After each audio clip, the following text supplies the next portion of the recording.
మాఘపురాణము 16వ అధ్యాయము. విద్యాధరుని పుత్రిక కథ. రాజా, మాఘమాస స్నాన మహిమను తెలుపు మరి ఒక కథను వినుము. పూర్వం ఒక విద్యాధరుడను సంతానము కావలి అని బ్రహ్మను ఉద్దేశించి గంగా తీరమున తపం చేయుచుండెను. నియమవంతుడై భక్తి శ్రద్ధలతో చిరకాలము తపం ఆచరించెను. అతడిట్లు చిరకాలము తపము చేయగా బ్రహ్మ సంతుష్టుడై వారికి ప్రత్యక్షమయ్యిరి. వరము ఇచ్చేదను కోరుకొమ్మని అడుగగా పుత్రుని ఇమ్మని విద్యాధరుడు బ్రహ్మను కోరెను. అప్పుడు బ్రహ్మ, నాయనా, నీకు పుత్ర సంతాన యోగము లేదు, అయినను నీ తపమునకు మెచ్చి పుత్రికను అనుగ్రహించుచున్నానని చెప్పి అంతఃానమయ్యెను. తరువాత విద్యాధరునకు పుత్రిక కలిగెను. ఆమె ఉత్తమ లక్షణములతో పెరిగి పెద్దదయ్యెను. మిక్కిలి సుందరి అయి సద్గుణాన్వితమై కన్నవారిని తనను చూచిన వారికి సంతోషము కలిగించుచుండెను. విద్యాధరుడును ఆనందమును కలిగించి ఈమెను ఎవరికో ఇచ్చి అత్తవారింటికి పంపజాలను. వివాహము చేసి అల్లునిని కూడా నా ఇంటనే ఉంచుకొనదని నిశ్చయించుకొనెను. ఒకనాడు ఇట్లుండగా ఒక రాక్షసుడు ఈమెను చూచెను. ఆ రాక్షసుడు దేవీ భక్తుడు. ఎన్నియో దివ్య శక్తులను సంపాదించెను. కోరిన రూపము ధరింపగల శక్తి కూడా సంపాదించెను. ఆ రాక్షసుడు విద్యాధర పుత్రికను చూచినంతనే ఆమెనే వివాహము చేయదలుచుకొనెను. ఆ రాక్షసుడు మిక్కిలి శక్తివంతుడే కాక శివుని శూలమును కూడా పొందెను. శివుడును వారికి శూలమునిచ్చుచు, ఓయి, ఇది నీ శత్రువునకు ఆధీనమైనచో నీవు మరణించేవని చెప్పెను. వర గర్వితుడైన రాక్షసుడు, నన్ను మించిన శత్రువుడు ఎవ్వడున్నాడు, నా ఆయుధము శత్రువునికి ఎందుకు ఇచ్చెదను అని తలిచి గర్వితుడై ఎవరిని లెక్క చేయక ప్రవర్తించుచుండెను. ఆ రాక్షసుడు విద్యాధర పుత్రికను చూచి, సుందరి, నన్ను వరించమని అడిగెను. ఆమె, నా తండ్రిని అడుగమని చెప్పెను. రాక్షసుడును విద్యాధరుని వద్దకు పోయి వాని కుమార్తెనిచ్చి వివాహము చేయమని కోరెను. విద్యాధరుడు వానికి తన కుమార్తెనిచ్చి వివాహము చేయుటకు తిరస్కరించెను. రాక్షసుడు చేయన్నది లేక మరలి వచ్చెను. విద్యాధర పుత్రికను హరించి సురక్షితముగా సముద్రము క్రిందనున్న తన ఇంట ఉంచెను. శుభముహూర్తమున ఆమెను వివాహమాడదలిచెను. విద్యాధరుడను తన పుత్రిక ఏమైనదో అని విచారించుచుండెను. ఆ రాక్షసుడు బ్రహ్మ వద్దకు పోయి తన వివాహమునకు మంచి ముహూర్తం చెప్పమని అడుగగా బ్రహ్మ, 8 మాసముల తర్వాత మంచి శుభముహూర్తం ఉన్నది, అంతవరకు ఆగుమని చెప్పెను. రాక్షసుడు అందులకు అంగీకరించెను.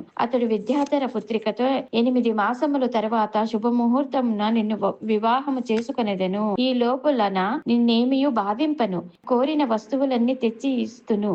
ఏమియూ మాట్లాడలేదు. రాక్షసుడు మరల అడుగగా, నాకిప్పుడేం అక్కరలేదు. ప్రతి సోమవారం సాయంకాలమున శివును దర్శించు వ్రతం ఉన్నది. దర్శించి పూజించుటకు శివలింగం ఎచ్చట ఉన్నదో చూపుమని అడిగెను. ఆ రాక్షసుడు పాతాళములో ఉన్న హటకేశ్వరుని చూపెను. విద్యాధర పుత్రిక ఆ రాక్షసుని అనుమతితో శివ సందర్శనకై ప్రతి సోమవారము పాతాళమునకు పోయి వచ్చుచుండెను. ఒకనాడు ఆమె పాతాళ లోకమున ఉన్న హటకేశ్వర స్వామిని దర్శింప వెళ్ళెను. అప్పుడచటకు త్రిలోక సంచారియగు నారద మహర్షియు హటకేశ్వరుని దర్శింపవచ్చి ఆమెను చూచెను. ఆశ్చర్యపడి, అమ్మాయి, నీ విచట ఏమి చేయుచున్నావని అడిగెను. ఆమె తన వృత్తాంతమును చెప్పెను. రాక్షసుడు తనను సముద్రము క్రిందనున్న గృహమున నిర్బంధించి ఉన్నాడని చెప్పెను. అప్పుడు నారదుడు, అమ్మాయి, భయపడుకుము. విష్ణు భక్తుడైన ఒక రాజును నేను నీ వద్దకు పంపుదును. అతనే నీ భర్త కాగలడు. నా మాటలు నమ్మము. నీకు ఒక ఉపాయము చెప్పుదును.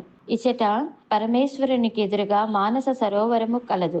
మాఘమాసమున నీవి సరస్సునందు స్నానమాచరించి గంధ పుష్పాదులతో శ్రీమన్నారాయణుని పూజించి ప్రదక్షిణ నమస్కారములు చేయుచు మాఘమాసమంతయు అట్లు చేయుము. ఇట్లు చేసిన వారు కోరినది లభించును. మాఘమాస స్నానము పూజాధికము సత్ఫలమునిచ్చును. నా మాటను నమ్మమని చెప్పి నారదుడు తన దారిన పోయెను. విద్యాధర పుత్రికయు నారదుని మాటలను మనస్ఫూర్తిగా నమ్మెను.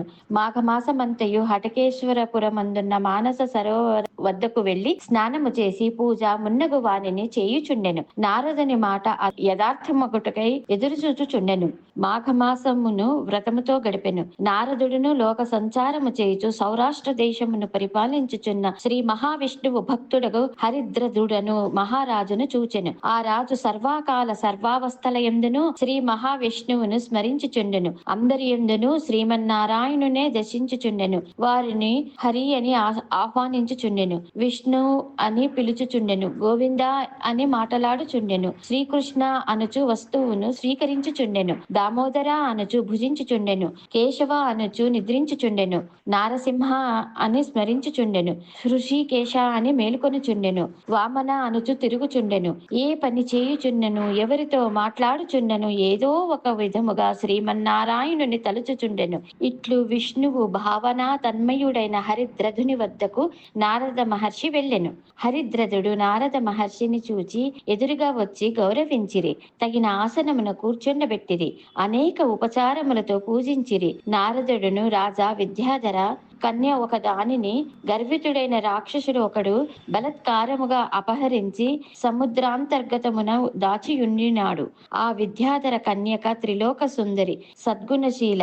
నీవు ఆమెను స్వీకరింపవలెను. రాక్షసుని వాని శూలముతోనే సంహరించవలయును అని వానికి తగిన రీతిలో వివరించి నారదుడు అచట నుండి వెళ్లిపోయెను. హరిద్రథుడును సముద్రము వద్దకు పోయెను. నారదుడు చెప్పినట్లుగా సముద్రమున వానికి తనలోనికి వచ్చుటకు మార్గము చూపించి ఉండెను. హరిద్రథుడు ఆ రాక్షస గృహమునకు చేరెను. హరిద్రథుడు సముద్రుని చెంత చేరెను. సముద్రుడు ఇతనికి లోనికి వచ్చుటకు మార్గము చూపెను. ఆ రాక్షస గృహమునకు చేరెను రాజు. ఆ సమయమున రాక్షసుడు ఇంట లేడు. అతను వివాహ ముహూర్తమునకై బ్రహ్మ వద్దకు పోయి ఉండెను. అతను పోవుచు శూలమును ఇంటిలో ఉంచి వెళ్ళెను. రాజు రాక్షసుని ఇంట ఉన్న శివుని శూలమును గ్రహించెను. రాక్షసుడి ఇంటికి వచ్చినప్పటికీ తన శూలము పరహస్తగతమైనని గమనించెను. ఆ రాజును చూచి ఇట్టి వానితో యుద్ధము చేసి మరణించినను మంచిదే అని తలచి హరిద్రథునితో యుద్ధము చేయ సిద్ధపడెను. రాక్షసుడు హరిద్రథుని చాలా కాలం యుద్ధము చేసిరి. హరిద్రథుడు శివుని శూలమును ప్రయోగించి రాక్షసుని సంహరించెను. ఆ రాజు రాక్షసుని సంహరించి విద్యాధర పుత్రిక వద్దకు పోయెను. ఆమె నారదుని మాటలను స్మృతికి తెచ్చుకొనెను. వారిని భర్తగా వరించెను. హరిద్రథుడు ఆమెను వివాహం చేసుకొనెను. ఆ దంపతులను విష్ణు భక్తులై విష్ణు పూజను,